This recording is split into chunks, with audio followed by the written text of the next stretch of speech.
মুরলির তারিখ 15 জানুয়ারি 2025। মুরলির শিরোনাম, বাবা এসেছেন বাচ্চারা তোমাদের বুদ্ধি স্বচ্ছ বানাতে, যখন স্বচ্ছ হবে তখন তোমরা দেবতা হতে পারবে। প্রথম প্রশ্ন, এই ড্রামার পূর্ব নির্ধারিত প্ল্যান কি, যার থেকে বাবারও ছাড় নেই? উত্তর, প্রতিকল্পে বাবাকে নিজের বাচ্চাদের কাছে আসতেই হবে, পতিত দুঃখী বাচ্চাদের সুখী করতেই হবে। ড্রামায় এই প্ল্যান নির্ধারিত আছে, এই বন্ধন থেকে বাবারও মুক্তি পাওয়া সম্ভব নয়। দ্বিতীয় প্রশ্ন, ঈশ্বরীয় জ্ঞান পড়ানো বাবার মুখ্য বিশেষত্ব কি? উত্তর, তিনি খুবই নিরহংকারী হয়ে পতিত দুনিয়া, পতিত দেহে আসেন। বাবা এই সময়ে তোমাদের স্বর্গের মালিক করেন, তোমরা পরে দাপর যুগে তাঁর জন্য সোনার মন্দির তৈরি করো। গীত এই পাপের দুনিয়া থেকে বহু দূরে নিয়ে চলো। ওম শান্তি। মিষ্টি মিষ্টি আত্মারূপী বাচ্চারা এই গীত শুনল যে দুটি দুনিয়া আছে, এক পাপের দুনিয়া, আর এক পুণ্যের দুনিয়া। দুঃখের দুনিয়া ও সুখের দুনিয়া। সুখ অবশ্যই নতুন দুনিয়া, নতুন বাড়িতে সম্ভব। পুরানো বাড়িতে দুঃখই থাকে, তাই পুরানো বাড়ি নষ্ট করা হয়, পরে নতুন বাড়িতে সুখে বাস করা হয়। এখন বাচ্চারা জানে ভগবানকে কোনো মানুষ মাত্রই জানে না। রাবণ রাজ্যে থাকার জন্য একেবারেই পাথর বুদ্ধি, তমপ্রধান বুদ্ধি হয়েছে। বাবা এসে বোঝান, আমায় ভগবান তো বলে কিন্তু কেউ জানে না। ভগবানকে না জানলে কোনো কাজের নয়। দুঃখে হে প্রভু, হে ঈশ্বর বলে প্রার্থনা করে। কিন্তু বড়ই ওয়ান্ডার যে একজন মানুষও অসীম জগতের রচয়িতা পিতাকে জানে না। তারা বলে দেয় ঈশ্বর সর্বব্যাপী, কচ্ছপে মৎস্যে পরমাত্মার বাস। এইরূপ বলে পরমাত্মার নিন্দে করে। বাবাকে কত অপমান করে, তাই ভগবানুবাচ, যখন ভারতে আমার ও দেবী দেবতাদের অপমান গ্লানি করতে করতে সিঁড়ি বেয়ে নিচে নেমে তমপ্রধান হয়, তখন আমি আসি। ড্রামা অনুযায়ী বাচ্চারা বলে এই পার্ট প্লে করতে তবুও আসতেই হবে। বাবা বলেন, এইরকম ড্রামা তৈরি হয়েছে, আমিও ড্রামার বন্ধনে আবদ্ধ। ড্রামার এই বাঁধন থেকে আমারও মুক্তি হয় না। আমাকেও পতিতকে পবিত্র করতে আসতেই হয়, তা না হলে নতুন দুনিয়া স্থাপন কে করবে? বাচ্চাদের রাবণ রাজ্যের দুঃখ থেকে মুক্ত করে নতুন দুনিয়ায় কে নিয়ে যাবে? যদিও এই দুনিয়ায় অনেক ধনী মানুষ আছে, তারা ভাবে আমরা তো স্বর্গে বসে আছি, ধন, মহল, বিমান সবই আছে, কিন্তু হঠাৎ কেউ রোগী হয়ে যায়, বসে বসে মারা যায়, দুঃখ কষ্ট হয়। তাদের এই কথা জানা নেই যে সত্যযুগে কখনো অকালে মৃত্যু হয় না, দুঃখের কোনো কথা নেই। সেখানে আয়ুও বেশি থাকে। এখানে তো হঠাৎ মৃত্যু হয়। সত্যযুগে এমন কথা হয় না। সেখানে কি হয়, এই কথাও কেউ জানে না। তাই বাবা বলেন, কত তুচ্ছ বুদ্ধি হয়েছে, আমি এসে এদের স্বচ্ছ বুদ্ধিতে পরিণত করি। রাবণ পাথর বুদ্ধি, তুচ্ছ বুদ্ধির বানিয়ে দেয়। ভগবান স্বচ্ছ বুদ্ধি বানাচ্ছেন। বাবা তোমাদের মানুষ থেকে দেবতায় পরিণত করছেন। সব বাচ্চারা বলে সূর্যবংশী মহারাজা মহারানী হতে এসেছি। মুখ্য লক্ষ্যটি সামনে আছে, নর থেকে নারায়ণ হতে হবে। এই হল সত্য নারায়ণের কাহিনী। তারপরে ভক্তিতে ব্রাহ্মণ ব্রতকথা পাঠ করে শোনাতে থাকে। সত্যি করে কেউ নর থেকে নারায়ণ হয় না। তোমরা তো যথার্থভাবে নর থেকে নারায়ণ হতে এসেছ। কেউ জিজ্ঞাসা করে আপনাদের এই সংস্থার উদ্দেশ্য কি? বলো, নর থেকে নারায়ণ হওয়া, এই হল আমাদের উদ্দেশ্য। কিন্তু এই স্থানটি কোনো সংস্থা নয়, এই হল এক পরিবার। মাতা, পিতা ও সন্তানরা বসে আছে। ভক্তি মার্গে তো গায়ন ছিল তুমি মাতা পিতা। হে মাতা পিতা, যখন আপনি আসেন তখন আমরা আপনার কাছে গহন সুখের অধিকার প্রাপ্ত করি, আমরা বিশ্বের মালিক হই। এখন তোমরা বিশ্বের মালিক হও, তাই না? তাও স্বর্গের মালিক। এবারে এমন পিতাকে দেখে খুশির পারদ ঊর্ধ্বে থাকা উচিত, যাকে অর্ধকল্প অর্থাৎ ভক্তিমার্গে স্মরণ করা হয়েছে। হে ভগবান, আসুন, আপনি এলে আমরা আপনার কাছে ধন সুখ প্রাপ্ত করব। অসীম জগতের পিতা তো অসীমের অবিনাশী উত্তরাধিকার প্রদান করেন, তাও 21 জন্মের জন্য। বাবা বলেন, আমি তোমাদের দৈব সম্প্রদায়ে পরিণত করি, রাবণ তোমাদের অসুরী সম্প্রদায় করেছে। আমি আদি সনাতন দেবী দেবতা ধর্মের স্থাপনা করি। সেখানে পবিত্রতার জন্য আয়ুও বেশি থাকে। এখানে হল ভোগী, হঠাৎ মৃত্যু হয়।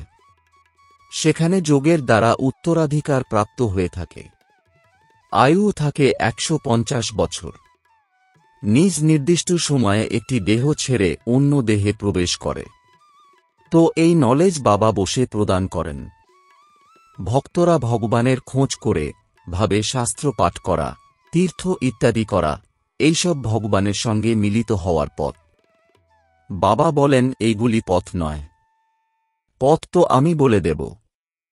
তোমরা তো বলতে, হে অন্ধের লাঠি, প্রভু আসুন, আমাদের শান্তিধাম, সুখধাম নিয়ে চলো। অর্থাৎ বাবা সুখধামের পথ বলে দাও। বাবা কখনো দুঃখ দেন না। সে তো বাবার নামে মিথ্যা অভিযোগ এনে দেয়। কেউ মারা গেলে ভগবানকে গালাগালি দেয়। বাবা বলেন, আমি তো কারো মৃত্যুর কারণ নই বা দুঃখ কষ্ট দিই না। এই হল প্রত্যেকের নিজস্ব পার্ট। আমি যে রাজ্য স্থাপন করি, সেখানে অকালে মৃত্যু, দুঃখ ইত্যাদি কখনো হয় না। আমি তোমাদের সুখধামে নিয়ে যাই। বাচ্চাদের শিহরণ অনুভব হওয়া উচিত। ওহো, বাবা আমাদের পুরুষোত্তম বানাচ্ছেন। মানুষ তো এই কথা জানে না যে সঙ্গম যুগকে পুরুষোত্তম বলা হয়। ভক্তি মার্গে ভক্তগণ বসে পুরুষোত্তম মাস ইত্যাদি বানিয়েছে। বাস্তবে হল পুরুষোত্তম যুগ, যখন বাবা এসে উঁচু থেকে উঁচু স্বরূপে পরিণত করেন। এখন তোমরা পুরুষোত্তম হচ্ছ। সবচেয়ে উঁচু থেকে উঁচু পুরুষোত্তম স্বরূপ হলেন লক্ষ্মীনারায়ণ। মানুষ তো কিছুই বোঝে না। উত্তরণ কলায় একমাত্র বাবা নিয়ে যেতে পারেন। সিঁড়ির চিত্র দ্বারা কাউকে বোঝানো খুব সহজ। বাবা বলেন, এখন খেলাটি পূর্ণ হয়েছে, ঘরে ফিরে চলো। এখন এই পুরানো ছিট বস্ত্র আবরণ ত্যাগ করতে হবে। তোমরা প্রথমে নতুন দুনিয়ায় শতপ্রধান ছিলে, তারপরে 84 জন্ম ভোগ করে তমপ্রধান শূদ্র হয়েছে। এখন আবার শূদ্র থেকে ব্রাহ্মণ হয়েছে। এখন বাবা ভক্তির ফল দিতে এসেছেন। বাবা সত্যযুগে ফল দিয়েছিলেন। বাবা হলেন সুখদাতা। পতিতপাবন বাবা আসেন তখন সম্পূর্ণ দুনিয়ার মানুষ মাত্রে নয়, বরং প্রকৃতিকেও শতপ্রধান করেন। এখন তো প্রকৃতিও হল তমপ্রধান। আনাজপত্র পাওয়া যায় না, তারা ভাবে আমরা এই কাজ করছি। আগামী বছর অনেক ফলন হবে, কিন্তু কিছু হয় না। প্রাকৃতিক দুর্যোগ কি আটকানো সম্ভব? ফেমিন অর্থাৎ দুর্ভিক্ষ হবে, আর্থকোয়েক হবে, অসুখ বিসুখ হবে, রক্তের নদী বইবে। এই তো সেই মহাভারতের যুদ্ধ। এখন বাবা বলেন, তোমরা নিজের অবিনাশী উত্তরাধিকার নিয়ে নাও। বাচ্চারা, আমি তোমাদের স্বর্গের উত্তরাধিকার দিতে এসেছি। মায়া রাবণ অভিশাপ দেয়, নরকের উত্তরাধিকার প্রদান করে। এও তো পূর্ব নির্ধারিত খেলা। বাবা বলেন, ড্রামা অনুযায়ী আমিও শিবালয় স্থাপন করি। এই ভারত শিবালয় ছিল, এখন হয়েছে বেশ্যালয়। বিষয় সাগরে হাবুডুবু দিতে থাকে। এখন তোমরা বাচ্চারা জানো বাবা আমাদের শিবালয় নিয়ে যান, তাই খুশি তো থাকা উচিত, তাই না? আমাদের অসীম জগতের ভগবান পড়াচ্ছেন। বাবা বলেন, আমি তোমাদের বিশ্বের মালিক করি। ভারতবাসী নিজের ধর্মকে জানে না। আমাদের বংশ তো বিশাল, যার থেকে অনেক বংশ বিস্তার করে। আদি সনাতন কোন ধর্ম, কোন বংশ ছিল, এই কথা বোঝে না। আদি সনাতন দেবী দেবতা ধর্মের বংশ, তারপরে দ্বিতীয় নম্বরে চন্দ্রবংশীদের বংশ, তারপরে ইসলাম ধর্মের বংশ। সম্পূর্ণ বৃক্ষের রহস্য অন্য কেউ বোঝাতে পারে না। এখন তো দেখো অনেক বংশ আছে, শাখা প্রশাখা কত আছে। এ হল ভ্যারাইটি ধর্মের বৃক্ষ। এই সব কথা বাবা এসে বোধগম্য করান। এ হল পড়াশোনা, এই পড়া তো রোজ পড়া উচিত। ভগবানুবাচ, আমি তোমাদের রাজার রাজা করি। পতিত রাজা তো বিনাশী ধন দান করলেও হওয়া যায়। আমি তোমাদের এমন পবিত্র করি যে তোমরা 21 জন্মের জন্য বিশ্বের মালিক হও। সেখানে কখনো অকালে মৃত্যু হয় না। নিজের সময়ে শরীর ত্যাগ করে। বাচ্চারা, বাবা তোমাদের ড্রামার রহস্য বুঝিয়েছেন। বাইস্কোপ, ড্রামা ইত্যাদি যা আছে সেসব বোঝানো হয় সহজ। আজকাল ড্রামা ইত্যাদি তো অনেক তৈরি হয়। মানুষের শখ অনেক। ওসব হল জাগতিক লোকের, আর এ হল অসীম জগতের। এই সময় মায়ার আড়ম্বর অর্থাৎ পাম্প অনেক। মানুষ ভাবে এখন তো স্বর্গ তৈরি হয়ে গেছে। এর আগে এত বড় বড় বিল্ডিং ইত্যাদি ছিল নাকি? এখন তো কত অপোজিশন আছে।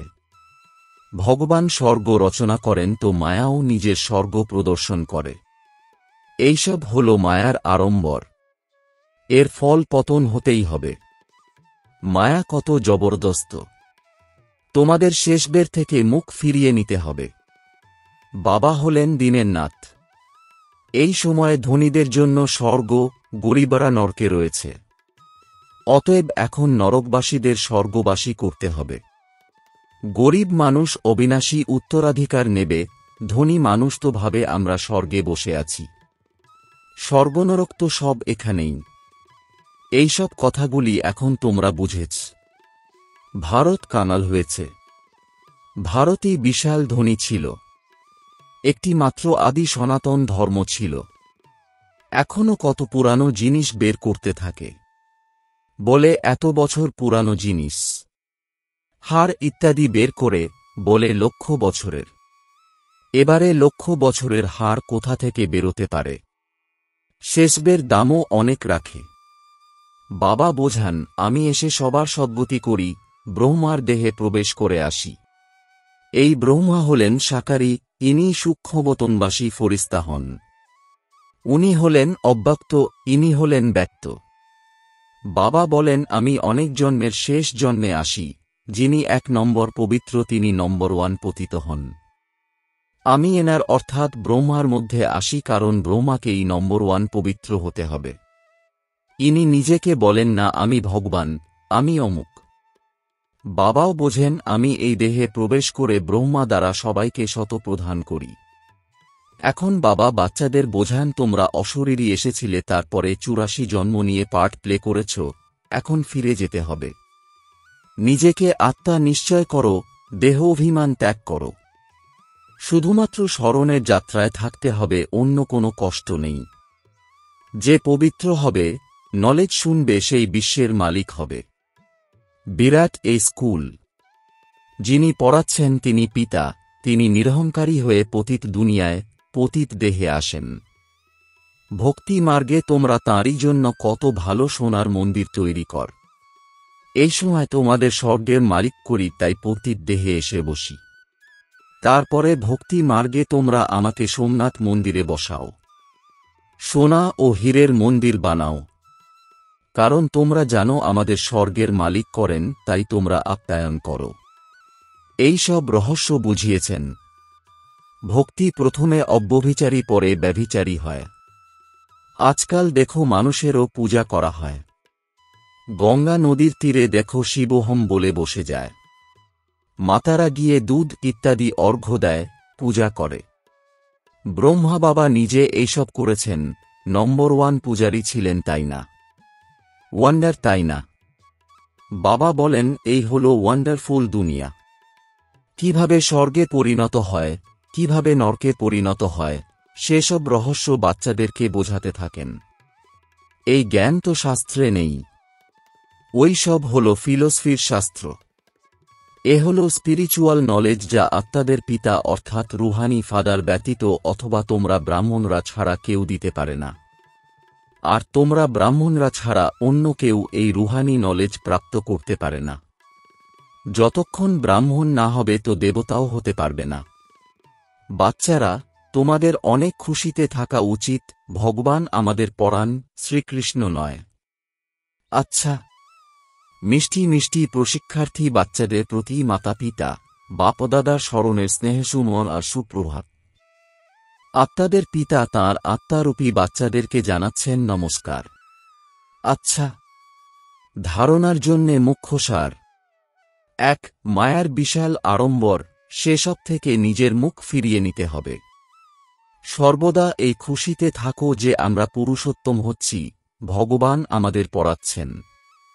2. বিশ্বের রাজ্যভাগ্য নিতে শুধুমাত্র পবিত্র হতে হবে। বাবা যেমন নিরহংকারী হয়ে পতিত দুনিয়া, পতিত দেহে আসেন, তেমনি বাবার মতন নিরহংকারী হয়ে সেবা করতে হবে। বরদান, একের সাথে সর্বসম্বন্ধ বজায় রেখে সর্ববন্ধন থেকে মুক্ত সম্পূর্ণ ফরিস্তা ভব। এর বিস্তার, যখন কোনো জিনিস রান্না করা হয় এবং যখন সেটা তৈরি হয়ে যায়, তখন সেটা পাত্র থেকে আলগা হয়ে যায়।